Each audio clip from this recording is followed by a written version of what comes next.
हाँ दोस्तों, आज की इस वीडियो में हम सीखेंगे हिंदी मात्राओं के बारे में और अंग्रेजी मात्राओं के बारे में।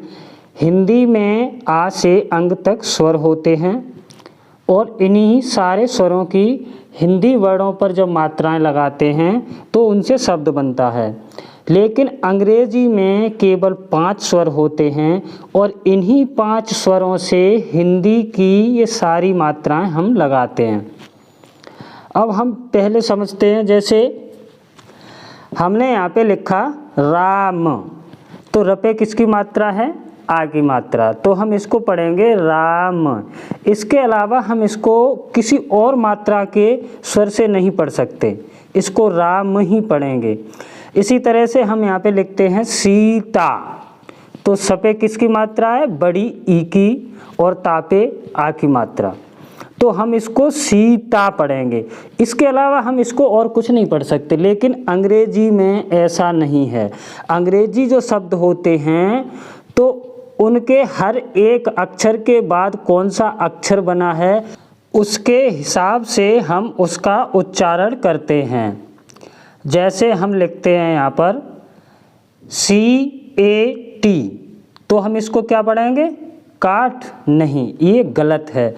हम इसको पढ़ेंगे कैट। कैट मीन्स बिल्ली, ये है अंग्रेजी शब्द।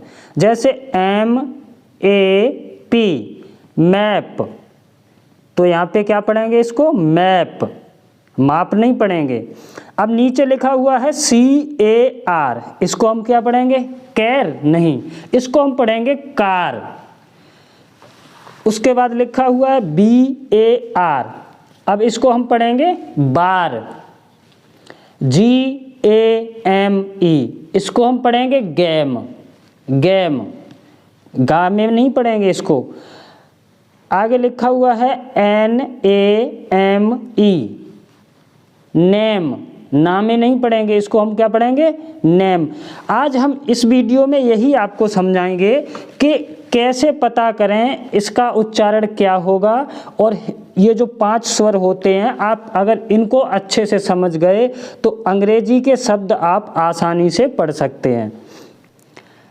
अंग्रेजी अल्फ़ाबेट में 5 स्वर होते हैं, यानी 5 vowels, A, E, I, O, U। सबसे पहला वोवल होता है ए। सबसे पहले देखते हैं ए को। ए को हिंदी भाषा में आ की मात्रा के लिए प्रयोग करते हैं। जैसे कहीं पर हम लिखते हैं राम, तो आर बनाया और आ की मात्रा के लिए ए बनाते हैं। लेकिन अंग्रेजी अक्षरों में, अंग्रेजी भाषा में, अंग्रेजी शब्दों में ए का प्रयोग आई की मात्रा के लिए भी होता है, ए का प्रयोग आ की मात्रा के लिए भी होता है, ए का प्रयोग और ए की मात्रा के लिए भी होता है। तो आज हम यही समझेंगे इसका प्रयोग कहाँ पर कैसे करते हैं और कहाँ पर कैसे होता है, वो हम आज आपको इस वीडियो में सब बताएंगे। जैसे कैट, अब यहाँ पर बड़ी ए, यानी जिसकी 2 मात्राएं होती हैं ए की, उसका प्रयोग हुआ है ए के लिए। सबसे पहली बात हम समझते हैं, अंग्रेजी शब्द कहीं भी 3 अक्षर वाला शब्द है और उसके आगे और पीछे कॉन्सोनेंट यानी व्यंजन शब्द हैं, A, E, I, O, U को छोड़कर बाकी सारे कॉन्सोनेंट होते हैं। अगर इधर और उधर दोनों साइड से कॉन्सोनेंट हैं और बीच में ए वोवल आया है, तो वहाँ पर हम हमेशा आई की मात्रा के लिए ए का प्रयोग करते हैं। जैसे कैट, इसको क्या पढ़ते हैं? कैट। फैड, सैड, इसको हम पढ़ेंगे मैड, यानी मैड। डैड, मैप, हेड और कैब। अगर इसी की तरह नीचे देखिए 3 अक्षर वाला शब्द है और पीछे वाला अक्षर आर है, तो वहाँ पर ए का उच्चारण आ की मात्रा के लिए होता है। जैसे BAR, इसको हम पढ़ेंगे बार। क्या पढ़ेंगे? बार, क्योंकि पीछे आर बना हुआ है। और ऊपर वाले शब्दों में देखिए किसी में भी आर नहीं है, इसलिए हमने इसका उपयोग किसके लिए किया है? आय की मात्रा के लिए। Cat, fad. अब नीचे वाला जो शब्द है इसमें सब शब्दों में आर आया है। 3 अक्षर वाले शब्दों में अगर लास्ट में आर आता है और ए है बीच में, तो वहाँ पर हम आ की मात्रा का प्रयोग करते हैं। बार, कार, स्टार। अब यहाँ पर 4 अक्षर आ गए। आप कहेंगे यहाँ तो 4 अक्षर हैं, लेकिन वोवल इसमें एक ही है। वोवल इसमें एक ही है और 3 कॉन्सोनेंट हैं। तो इसके लिए यहाँ पर जैसे लास्ट में AR है, तो हम यहाँ पर आ की मात्रा का उच्चारण करेंगे। स्टार, फार। अब हम देखते हैं इसके अलावा 4 अक्षर वाले अंग्रेजी शब्दों को। एक बात हमेशा ध्यान रखिए कि ई अंग्रेजी शब्द में किसी में भी लास्ट में आती है तो वो साइलेंट रहती है। अब जैसे इसमें ई और बढ़ा दिया है, अभी तक हम पढ़ रहे थे 3 अक्षर वाले शब्द, अब इसमें ई बढ़ा दिया है, 4 अक्षर वाले शब्द हो गए, तो इसमें ई का उच्चारण नहीं होगा। और ए का जो स्वर है, ए का, तो वो छोटी ए की मात्रा से हम उसका उच्चारण करेंगे। जैसे NAME, ई और बढ़ा दी ना, तो ई को नहीं पढ़ेंगे हम, इसको क्या पढ़ेंगे? नेम, नेम, ए की मात्रा, छोटी ए की मात्रा के साथ। जैसे SALE, तो ई को हम नहीं पढ़ेंगे, इसको साले नहीं पढ़ेंगे, इसको क्या पढ़ेंगे? सेल, मतलब लंबी आवाज़ खींच के। Sale, bale, same, gate, game, base और सेब। इस तरह से हम 4 अक्षर वाले शब्दों को पढ़ते हैं। अगर 4 अक्षर वाले शब्द आते हैं तो वहाँ पे अगर लास्ट में ई है और बीच में ए है, तो हम हमेशा छोटी ए की मात्रा से उसका उच्चारण करते हैं। पहले की तरह अब 4 अक्षर वाले शब्दों में भी अगर लास्ट में RE है, RE, तो इसका उच्चारण फिर बदल जाएगा। आर को आप हमेशा ध्यान में रखिए, हर एक स्वर में, अंग्रेजी स्वरों में जब भी उच्चारण का चेंजिंग होता है तो केवल आर से ही होता है। अब यहाँ पे अगर आर लास्ट में है, RE, तो यहाँ पे इसका उच्चारण क्या हो जाएगा? A। जैसे HARE, तो हम इसको क्या पढ़ेंगे? हेर नहीं पढ़ेंगे, क्योंकि आर ने इसका उच्चारण बदल दिया, तो हम इसको पढ़ेंगे हेयर, हेयर, अर। ठीक है। जैसे WARE, तो हम इसको क्या पढ़ेंगे? वेयर। FARE, इसको हम क्या पढ़ेंगे? फेयर। अगर आर के जगह जैसे और कोई भी शब्द आता है और कोई भी अक्षर आता है, तो हम उसको क्या पढ़ते हैं? जैसे सेल, नेम। अगर आर है तो अर का साउंड आएगा। Hair, where, fair. अब यहाँ पे 5 अक्षर हैं, तो स से SH बनाते हैं, तो उसका एक ही माना जाता है। शेयर, ठीक है, शेयर। अगर च होता तो यहाँ पे जैसे च से CH बनाते हैं, तो उसको एक ही माना जाएगा। स से SH बनाते हैं, तो SHARE, शेयर। अब इसके अलावा हम देखते हैं, अभी तक हमने देखा था पहला स्वर ए, अब हम देखेंगे दूसरा स्वर आता है ई। इसको अगर ई के 3 अक्षर वाले शब्द होते हैं, बीच में ई होती है, तो हम हमेशा ई का प्रयोग ए की मात्रा के लिए करते हैं। जैसे HEN, हैन, PEN, पेन, TEN, इसको हम क्या पढ़ेंगे? टेन। टेन या टेन नहीं पढ़ते, टेन, ठीक है। बैल, बेड, मैन, रेड और बैल, ठीक है। अगर ई के तुरंत बाद आर आता है, ई के तुरंत बाद आर आता है तो वहीं पर इसका भी उच्चारण चेंज हो जाता है। कैसे? जैसे बी ई आर बी, इसको हम क्या पढ़ेंगे? वर्ब, अर का उच्चारण हो जाता है, ए नहीं होगा, फिर उच्चारण हो जाएगा अर। जैसे बर्ब, सिल्वर, वर, का साउंड आया ना बर पे, बर। तो इस तरह से हम अगर ई के तुरंत बाद आर आता है तो वहाँ पर अर का उच्चारण आता है। जैसे बर्ब, सिल्वर, शर्ट और जर्क, जेर्क नहीं पढ़ेंगे इसको, जर्क, ठीक है, jerk.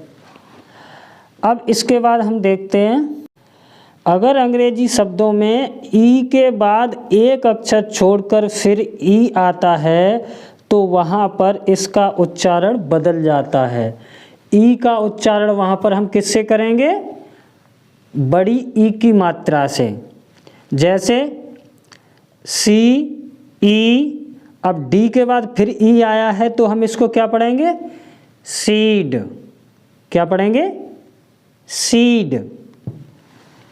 M E T E, अब ई के बाद एक अक्षर छोड़कर फिर ई आ गया तो हम यहाँ पर इसको क्या पढ़ेंगे? मीट, बड़ी ई की मात्रा के साथ। जैसे कंप्लीट, इसको जीन, यानी ई को बड़ी ई की मात्रा के साथ कब पढ़ेंगे? जब ई के बाद एक अक्षर छोड़कर फिर ई आता है तो वहाँ पर हम बड़ी ई की मात्रा के साथ पढ़ते हैं। जीन, कंसीड, इम्पीड, ठीक है। अब इसमें आर का फंडा फिर आ गया नीचे। अगर ई के बाद आर है उसके बाद ई है, अभी तक पीछे था ई के बाद एक अक्षर छोड़कर ई आता है तो हम वहाँ पर बड़ी ई की मात्रा का प्रयोग करते हैं। अब यहाँ पर भी ई के बाद एक अक्षर छोड़कर फिर ई है लेकिन बीच में आर है। क्या है बीच में? आर। अगर आर है बीच में तो इसका उच्चारण फिर बदल जाएगा। अगर बीच में आर है, ई आर ई है, तो हम इसको ईयर या एयर से उच्चारण करेंगे। जैसे एच ई आर ई, इसको हम क्या पढ़ेंगे? हियर, छोटी ई की मात्रा हा पे लगाएंगे और ई आर ई को हम अर पढ़ेंगे, here. M E R E, इसको हम क्या पढ़ेंगे? मियर, अर, ठीक है। अब यहाँ पर ए की मात्रा T H E R E, इसको हम क्या पढ़ते हैं? देयर, क्या पढ़ते हैं? दे अर। अब यहाँ पर डब्ल्यू एच ई आर ई, यहाँ पर हम क्या पढ़ेंगे इसको? वेयर, भेयर, ठीक है। इस तरह से हम इसका ई आर को हमेशा आपको ध्यान में रखना है क्योंकि सभी स्वरों में जितने भी अंग्रेजी के 5 वोवल्स हैं, पांचों वोवल्स में केवल सबसे ज़्यादा जो आवाज़ उच्चारण चेंज करता है वो आर करता है, ठीक है। अब इसके बाद हम देखेंगे अंग्रेजी का तीसरा वोवल है आई, तीसरा स्वर आई। अगर अंग्रेजी का 3 अक्षर वाला शब्द है और बीच में आई है और इधर और उधर व्यंजन यानी कॉन्सोनेंट हैं तो हम आई का उच्चारण छोटी ई की मात्रा के साथ करते हैं। जैसे LIP, तो हम इसको क्या पढ़ेंगे? लिप। 3 अक्षर वाले शब्द में केवल एक ही स्वर होना चाहिए और इधर उधर व्यंजन यानी कॉन्सोनेंट होने चाहिए, तब हम उनका आई का उच्चारण छोटी ई की मात्रा के साथ करते हैं। जैसे लिप, पिन, GIN जिन, SIT सिट। ठीक है। अब इसके बाद अगर हमने ई बढ़ा दिया, ई और लगा दिया, अब ये बन गया 4 अक्षर वाला शब्द। अगर आई को छोड़, आई के बाद एक अक्षर छोड़कर फिर ई आता है तो वहाँ पर इसका उच्चारण बदल जाता है। क्या आ जाता है? आई का उच्चारण आ जाता है। जैसे KIT, अगर हम ई नहीं होता तो हम इसको क्या पढ़ते? किट। लेकिन अगर मैंने इसको ई लगा दिया इसमें, तो हम इसमें उच्चारण चेंज कर देंगे। इसका उच्चारण हो जाएगा काएट। क्या हो जाएगा उच्चारण? काएट। आई का उच्चारण हो जाएगा आई से।